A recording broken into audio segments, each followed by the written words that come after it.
జై శ్రీమన్నారాయణ. శ్రీమద్భగవద్గీత 6వ అధ్యాయము ఆత్మ సంయమ యోగము 19వ శ్లోకము. యథా దీపో నివాతస్థో నేంగతే సోపమా స్మృతా యోగినో యత చిత్తస్య యుంజతో యోగమాత్మనః.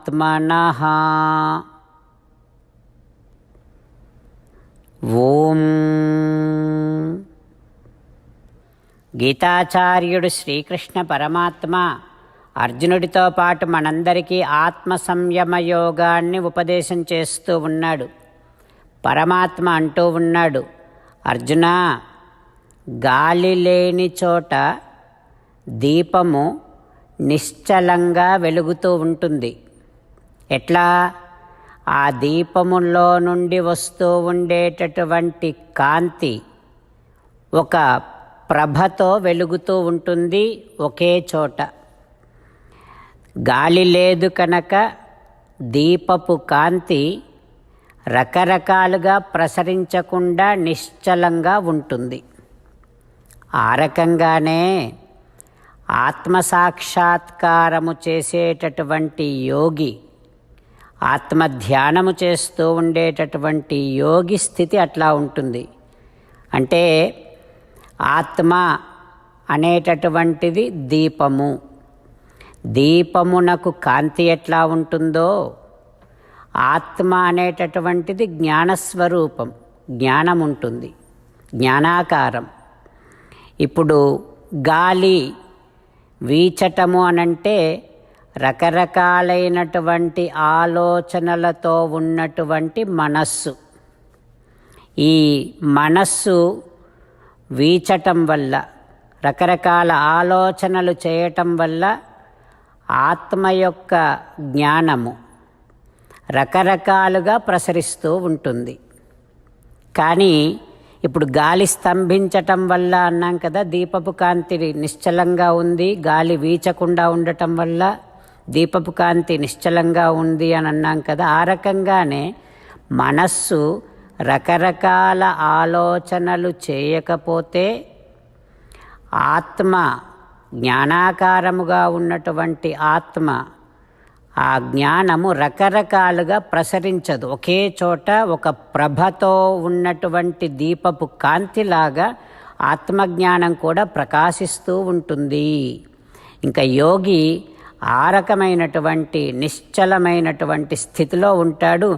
మనస్సు నిశ్చలంగా ఉంటుంది, ఆత్మ ధ్యానము సాగుతూ ఉంటుంది, ఆత్మ సాక్షాత్కారము కూడా అంత స్పష్టంగా ఉంటుంది అంటూ శ్రీకృష్ణ భగవానుడు ఒక అద్భుతమైనటువంటి ఉపమానముతో ఆత్మసాక్షాత్కారము చేస్తున్నటువంటి యోగి ఉన్న అవస్థను గురించి మనకు విశదీకరిస్తూ ఉన్నాడు.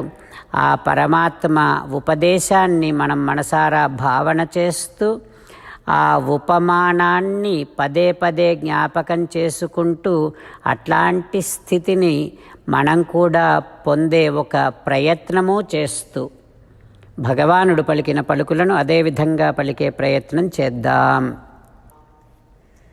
యథా దీపో నివాతస్థో నేంగతే సోపమా స్మృతా యోగినో యత చిత్తస్య యుంజతో యోగమాత్మనః. అంతేకాకుండా మనం ప్రతిరోజు శ్రీమన్నారాయణుడికి ఒక 8 పనులు చేస్తాం అని మాట ఇద్దాం. ఎందుకంటే శ్రీకృష్ణ భగవానుడు 18వ అధ్యాయములో 65 నుండి 70వ శ్లోకాల ద్వారా శ్రీమద్భగవద్గీత అంతటికీ సారభూతముగా మనకు 8 పనులు చేయమని చెప్పాడు. అలా చేస్తే చాలు, నేను మిమ్మల్ని అన్ని విధాలుగా రక్షిస్తా అని ప్రమాణపూర్వకముగా ప్రతిజ్ఞ కూడా చేశాడు. అందుకని శ్రీమద్భగవద్గీతను అంతటినీ విన్న తర్వాత అర్జునుడు కూడా చివరకు కరిష్యే వచనం తవ, కృష్ణ నువ్వు చెప్పినట్టే చేస్తా అని అన్నాడు కనుకనే భగవానుడు అర్జునుడికి అన్ని విధాల విజయాన్ని అందించాడు. మనం కూడా ప్రతిరోజు శ్రీమన్నారాయణుడికి ఆ రకంగానే మాట ఇద్దాం. 8 పనులు చేస్తాం అని మనము మాట ఇస్తే అది అష్టాక్షరీ మహామంత్ర జపము చేసినటువంటి ఫలితాన్ని మనకు ప్రతిరోజు ఇస్తుంది. ఇట్లా మాట ఇవ్వటం కంటే గొప్ప పూజ, యజ్ఞము, తపస్సు మరొక్కటి లేనే లేదు. అందుకని నేను అంటూ ఉంటాను, మీరు మనస్సులో భావిస్తూ ఉండండి. ఈ రకంగా మనము మాట ఇస్తూ ఉంటే శ్రీకృష్ణ భగవానుడి ముఖారవిందములో కలిగేటటువంటి ఆనందాన్ని మనం ప్రతిరోజు దర్శిద్దాం, ఆస్వాదిద్దాం. జై శ్రీమన్నారాయణ. హో శ్రీమన్నారాయణ, నువ్వు చెయ్యమన్నట్టే నేను నిన్నే సంతతము ధ్యానము చేస్తూ ఉంటా. హో శ్రీమన్నారాయణ, నువ్వు చెప్పినట్టే నేను నీ భక్తుడిగానే ఉంటా. హో శ్రీమన్నారాయణ, నువ్వు చెయ్యమన్నట్టే నేను నా విధులను, కర్తవ్యాలను నీ సేవగా, నీ తృప్తి కోసమనే సక్రమంగా నిర్వర్తిస్తూ ఉంటా.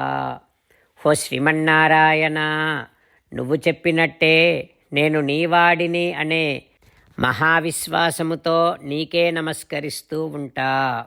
హో శ్రీమన్నారాయణ, మామేకం శరణం వ్రజ, నన్ను ఒక్కడిని మాత్రమే శరణు వేడుకో అని నువ్వే అన్నావు కనుక నేను నిన్ను ఒక్కడిని మాత్రమే శరణు వేడుకుంటా. హో శ్రీమన్నారాయణ, మా శుచః, ఇక దుఃఖించకు అని నువ్వే నాకు భరోసా ఇస్తున్నావు కనుక నేను ఇక దుఃఖించను. హో శ్రీమన్నారాయణ, నువ్వు చెప్పినట్టే నువ్వు నా కోసమని అనుగ్రహించినటువంటి శ్రీమద్భగవద్గీతను ప్రతిరోజు కనీసము 1 శ్లోకాన్నైనా జ్ఞాపకం చేసుకుంటూ శ్రీమద్భగవద్గీతను అనుసంధానము చేస్తూ ఉంటా. హో శ్రీమన్నారాయణ, నువ్వు చెప్పినట్టే నువ్వందరి కోసమని చెప్పినటువంటి శ్రీమద్భగవద్గీతను తెలియని భక్తులందరికీ తెలియచేసే నా వంతు ప్రయత్నాన్ని నేను నిరంతరము కొనసాగిస్తూనే ఉంటా. హో శ్రీమన్నారాయణ, నేను నువ్వు చెప్పినట్టే చేస్తా, నీకు నచ్చినట్టే ప్రవర్తిస్తా, నీకోసమే పని చేస్తూ ఉంటా. కరిష్యే వచనం తవ. జై శ్రీమన్నారాయణ. భక్తులకు ప్రత్యేకమైనటువంటి విజ్ఞాపన.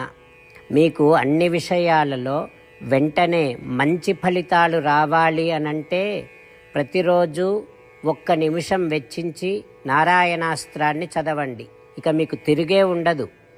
నారాయణాస్త్రాన్ని పొందడానికి మీరేం చేయాలంటే నారాయణాస్త్రం అనే వెబ్సైట్కి వెళ్ళి మీ పేరు, మీ ఈమెయిల్ ఇస్తే మీ ఈమెయిల్కి నారాయణాస్త్రం PDF వస్తుంది. అందులో ఒక రామాయణ శ్లోకం, ఒక గీతా శ్లోకం, ఒక విష్ణునామం ఉంటాయి. ఆ 3ంటిని కలిపి నారాయణాస్త్రం అంటాం. ప్రతి ఒక్కరికి వేరువేరు శ్లోకాలను ఇస్తున్నాం. ఆ రకంగా ఎవరి శ్లోకాన్ని వారు ప్రతిరోజు తప్పనిసరిగా చదవటం వలన ప్రతిరోజు ప్రతి 24,000 భక్తులతో ఒకసారి సంపూర్ణ రామాయణ పారాయణ, 33 సార్లు శ్రీమద్భగవద్గీత పారాయణ, 24 సార్లు శ్రీ విష్ణు సహస్రనామ స్తోత్ర పారాయణ జరుగుతుంది. ప్రతి ఒక్కరికి అంతటి విశేష ఫలితము ప్రతిరోజు లభిస్తుంది. అందుకని మీరు, మీ కుటుంబ సభ్యులు అందరూ ఒక్కొక్కరు ఒక్కొక్క నారాయణాస్త్రాన్ని వెంటనే పొందండి. జై శ్రీమన్నారాయణ.